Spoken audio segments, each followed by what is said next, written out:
Ladies and gentlemen, welcome to the new, lovable, fuzzy, family-friendly, clean, safe, guaranteed, non-offensive, smoke-free, and politically correct world of Las Vegas.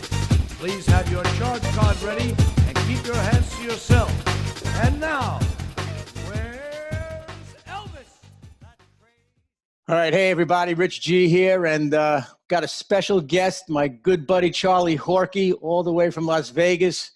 Charlie owns Slade Services. They've been around for God knows how long. You started with one car and just kept adding on transportational vehicles, including a Learjet or two back in the day. And he's going to fill us in on that his website address will be on the show notes. But Charlie, what's going on in Las Vegas, brother? Rich, just to give you a little quick history lesson, Slade's been around since 2017. I actually owned a company called CLS Worldwide Services from like 1980 to 2005 until I somehow screwed that up and gave it to David Seelinger. So now it's called Empire CLS. Oh, here we go. But yeah, anyway, now I'm a transportation broker that provides reservation management to provide chauffeured solutions, which is actually a great job with 40 years of experience that I don't own anything. That's awesome. So exactly. I'm basically I'm a transportation management solution guy. You call me up and I know what you need with regard to service delivery, and I have a unique skill set. I'm lucky that I can still use it. Yeah, you do. But to answer your question about Vegas, nothing's going on here. It is shocking to drive down the Strip and see it completely empty. It's almost haunting to see 185,000 hotel rooms off in the distance and know that they're empty. It is. You can walk down the middle of the street on the Strip and not get hit by a car because there are no cars. With regard to the Strip, as far as life in the city, it's certainly on lockdown, but it's not like they're not arresting surfers like they are in Malibu. They're not giving out $1,000 tickets like they are in Los Angeles for going to the park. So life as we know it, as far as just walking around, it's still out there, but it's shut down. I was on the freeway the other day, and I looked down. I was going 90, but there's like nothing relative next to me to notice that. It was like I'm the only car on the freeway. So it's very, very quiet, and people are very concerned. But we're a small town, and we have banded together. And the Blue Angels, not the Blue Angels, the Thunderbirds actually are at Nellis Air Force Base, and they did something pretty cool last weekend. They flew in formation over all of our hospitals here in southern Nevada. It was about a 23-minute run where they crisscrossed the whole city at low level, like 500 feet to 1,000 feet, and in honor of all of our hospital and our workers. And it was quite a sight to see. It was really very uplifting and a lot of fun. Well, I got goosebumps from that. That's very cool. Very, very cool. Yeah. Being two car aficionados, although we probably maybe had it with cars, as we get a little older. But anyway, I was very envious and also wanted to imitate the guy who in 27 hours drove from New York City to Los Angeles. Oh my God! When was that? What was he driving? About a week ago. He's one of those guys that does the Cannonball Run all the time. So he got in the car. I don't remember what kind of car it was. Obviously a fast one. He averaged 100 miles an hour and just went. It's documented. When you do the Cannonball Run, they document it and they make sure you're not cheating and all of that stuff. But he passed people. So to your point, even in New York, I've had a couple of occasions to do something for a friend where I have to go from Connecticut to Staten Island. And like you said, there's no cars around. And next thing you know, you're going 80, 90 miles an hour and you pass an officer on the side of the road and you're like, oh my God. And he's got better, more important things on his mind. They don't care. No, they like I said, I don't think they want to stop us because God forbid. They don't. Yeah, so it's crazy. So Las Vegas, obviously, dead. I was all set to come out there May 20th because I was going to, hang with the boys in Aerosmith. They were playing the MGM, and that obviously is going to get rescheduled.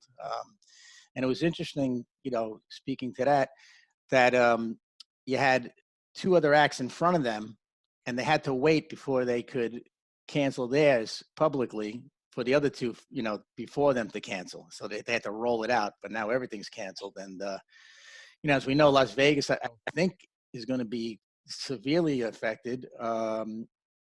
Although who knows, how many people are going to rush there to sit in 8,000 seat venues. That's going to be, the new normal. What's that going to be like? Well, unfortunately, there used to be about one suicide attempt a day in Las Vegas, and now they're reporting up to 20 a day. I know. And so this has got a horrendous effect on people as far as their health. Yep. It depends. Hey, how long are the mortgage people going to forbear? How long is your car payments? I mean, are they going to keep basically the lights on and roof over your head and everybody takes a pass for as long as it takes? To your point, do people want to come to Las Vegas and have 3 people at the blackjack table, left, right, center? Are they going to want to go to nightclubs where they let, 25% of the capacity in? Just to go to Whole Foods, I'm sure you've seen yourself when you go to these places, you're waiting outside until you get the count. The only thing good is that when you go inside, you can move around quicker, you can get through the checkout line quicker. But gosh, this is not going to come back anytime. Listen, I'm not an expert, but I really believe the smart money in Las Vegas tells me, the guys I respect that run hotels here, they think it's a September thing. Right. I agree. It costs money to keep the places open. They weren't meant to be open with a 20% capacity. Right. A bad weekend was a 70% capacity. I see it being a really slow roll. I agree with that. As far as the mental illness aspect of this, I think it's really, really sad. And I was also, coaching college hockey and being around people of that age group. There's a lot of kids that have social anxiety. And the interesting thought I had last night about that, interesting to me anyway, is that the anxiety that we're feeling now is what they feel 24/7, isolated, Right. Nobody to talk to, because and it's the same thing, and it gives me a whole new bent on, or a whole new experience when I deal with people with social anxiety, because quite frankly, we're the symptoms or the feelings that we're having in this society are basically the same. And as far as the suicide goes, I just hope that whoever has those kind of situations goes online, asks for help, calls a suicide hotline, talks to a friend. I think the important thing, like we're doing today, this is how this show started, because I said I want to talk to friends around the world, and I started to call them, and then I said, you want to come on, Charlie, and you gracious enough to do so. So that's a great idea. More to your point, I was listening to CNN this morning. I listened to all of them, but Taraji Henson, the actress, was on television, really doing her best on the radio to encourage people with anxiety, with depression, with condition that to get out and talk to people, that not to be ashamed, and that it takes all of us. So it was quite nice to hear her and her position, her celebrity, offering help where she can. She's really wonderful. Yeah, it's important. It really is, and I'm out there as far as stuff like that goes. I'm available to all the certainly all the players that I coach, the hockey players. But even with my circle of friends, I'm always sharing and talking to them, because I just think that it's important that we all stay close in these times and not isolate, because this is for guys like me and you, I'm sure you're like me. I have a decent view out my backyard, and I'm lucky enough. It's a walkout backyard, and it's a nice deal. I really never appreciated it as much as I do now. Just a simple thing like a view. When I talk to friends of mine who are stuck in a 1-bedroom or 2-bedroom apartment in the Bronx, and they have one window that they could actually see outside with, and maybe they have asthma or something else that precludes them from going outside, especially in a place like the Bronx or Long Island City, where it's about 50%. The rate of people with the virus is about 50%. You could actually in New York go on a zip code chart, and it'll tell you how many people have the virus in your zip code. And some of them are 40, 50%. I'm sure you might have heard a little while back, I got a little ahead of my skis and had a little time out courtesy of the government. And It is very similar, and it's limited choices. There's really nowhere to go. In fact, when I told you I drove my car the other day, it was like getting a pass to leave the joint for a little while. Yeah. We spend so much time at home. But you're right about a view or being able to talk to people, and that's how you get through these kinds of things. My friend Joe Rosenberg at Road Limousine called me, and Joe wanted to FaceTime me, and I normally could care less about FaceTiming. But to tell you the truth, it felt good to see him and to get to talk, and now it's kind of like the new norm. I mean, I hate to say it that way, but it is nice to see you. It is nice to see him, and it is nice to get to see someone's expression. And I mean, we're humans, right? I mean, exactly. We want to interact with each other. Last time I checked, so you're no longer a recluse, is that it? No, I'm no longer a recluse. I've done pretty good at kind of keeping my hand out there on social media, but I find that I'm 60 years old now. I mean, I want to win, but I'm not willing to kill for it anymore. Right. So I find that I can do more as far as spreading some good and just talking about my experience. Oddly enough, people want to hear about it. Oh, and, hey, listen, you're in that legend category now. Especially well, that's sweet of you to say. No, that's the truth. That's where it's at as far as that goes. Yeah, we have a very guys like me and you and Joe and Scott Solembrino. Oh yeah, Scotty. We're talking about people that were doing this business and making our money and doing big stuff in the 80s, much before social media, and we're like that last generation that actually had to learn how to communicate by seeing the person talking to them, being able to speak, like not having a relationship by texting.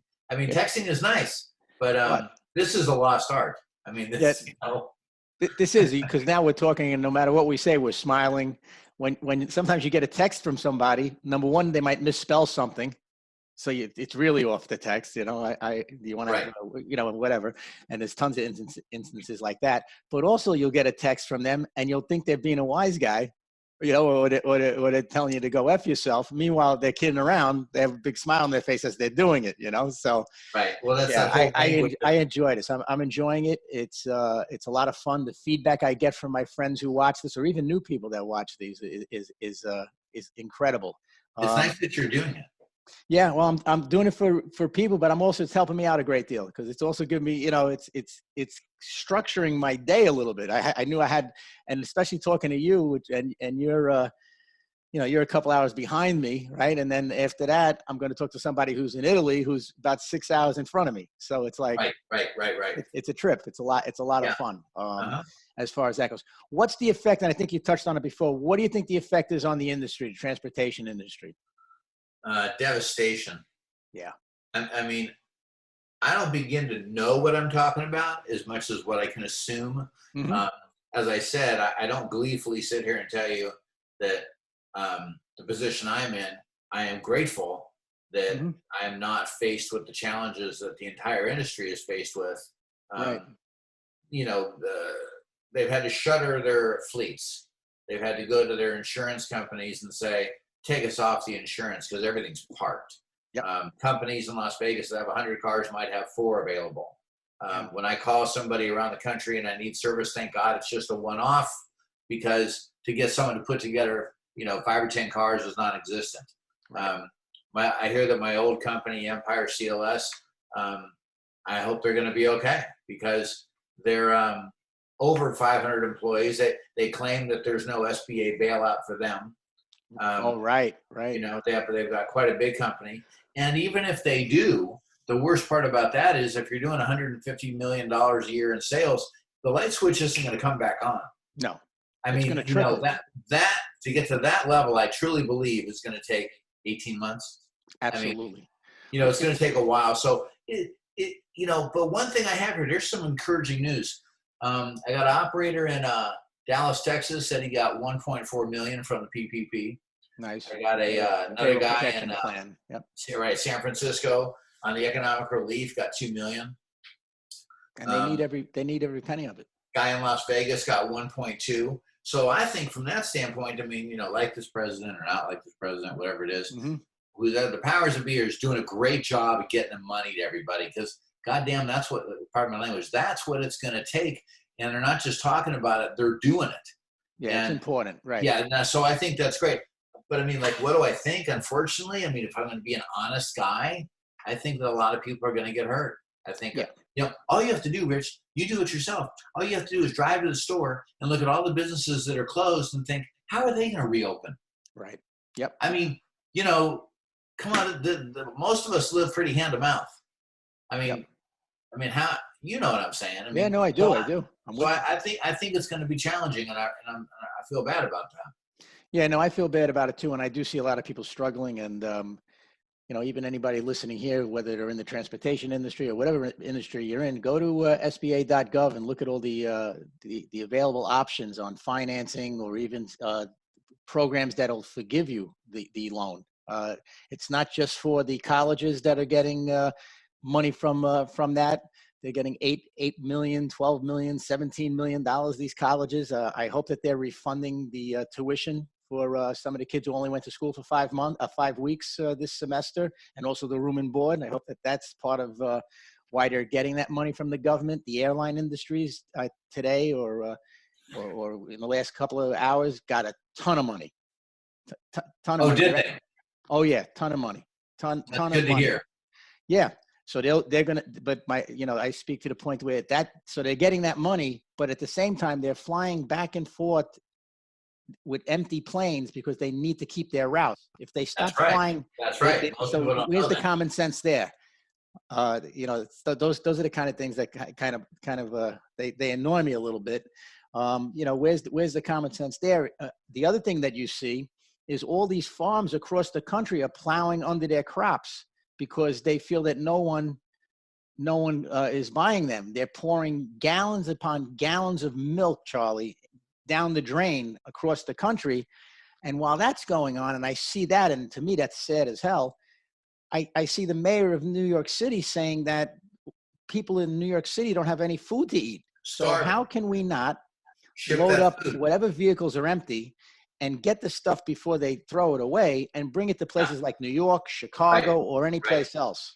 Right. Yeah. I did hear about a guy that donated like 1 million strawberries. Beautiful. Because a farmer that said, what am I going to do? Throw it away? We might as well give it away. Bravo, right? So that's wonderful. But it's it's so many stories. It's definitely not fantastic. I'll tell you that much. The other thing we were talking about, and another thing that basically annoys the heck out of me, is we were talking about mortgages before. You were talking about the mortgage on your house or the mortgage on whatever. Sure. There are, I would say, 70 to 80% of those mortgage companies are saying, "Oh, we'll let you not pay for 3-4 months, but then on the 5th month or whatever month starts again, you're supposed to pay everything." That's ridiculous. It is. So if let's say if they don't let you pay your mortgage for 5 months, that when it's time to pay, you owe 10 grand. No, they can't. So that's got to change. That I think it is as easy as we the people have to get together and petition those mortgage companies. But the heck with them, we have to go to the politicians and let them know of it. And it's important to do that because there's the little things, whether intentional, unintentional, doesn't matter. What side did it or didn't do it. I don't really give a crap. It's really got to be unity right now. So the mortgage companies, that has to stop. You got to put it on the back end. You got to amortize it. You got to figure that out. But you can't do that to people because all you're doing is putting off the inevitable in that instance. The college kids, you know what? The experience, not an experience. You didn't graduate, whatever that story is. Okay, that's terrible. But taking their money for room and board when they were there 5 weeks, you got to prorate that. Especially now that I just found out in the last stimulus package, there's a whole bunch of every college is getting a ton of money. So things like that, and there's other ones without going crazy. Well, during that last shakeout in that economic turndown, when they called in all those banks and they gave them all that money.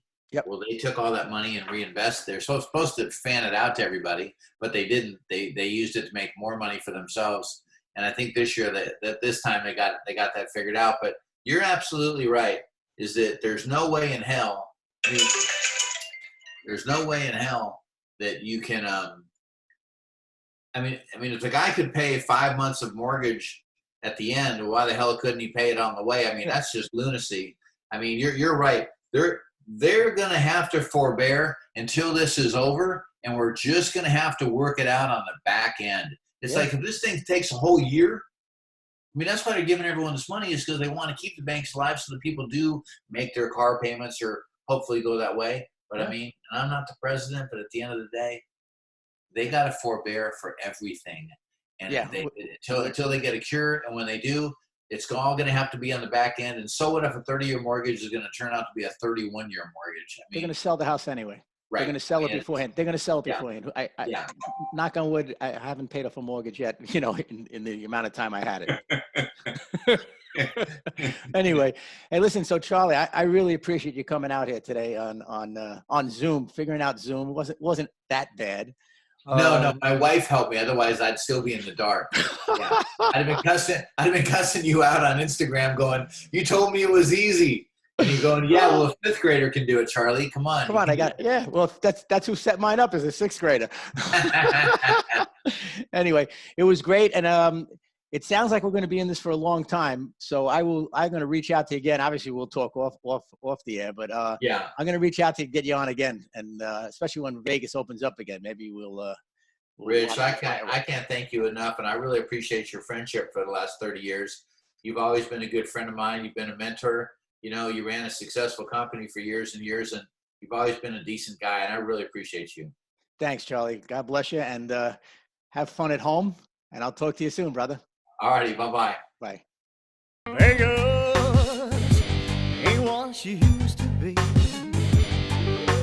Thank you very much.